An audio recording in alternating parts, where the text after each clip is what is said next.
Hello and welcome to the first production content tips. Today we will ask ourselves, are SOPs really necessaries? In work especially. So, in the first time we will see what is an SOP. In the second time we will see how they could be useful in work, and in the first time I will give you some example of SOP I used in my job.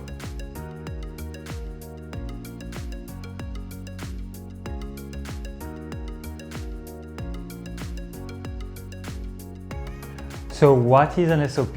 It's a way to standardize your jobs and simplify your life. Write down how you do each task you're doing frequently. It will be the skeleton of your job. But why it is so useful? It will help you to waste less time because you know exactly what you have to do.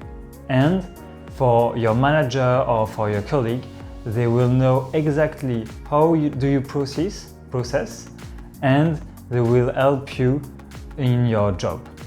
And also for the next person who will take your job after you, he will know exactly what you've done. So he will handle it easily. So in my job, where I produce some content and especially video these last days, I made some SOP about producing a video. So for example, I have SOP to know how to deal with the preparation of the video. So before all the stuff I have to do, the location, paying attention to the sound around. I have an SOP for filming and another SOP to edit video.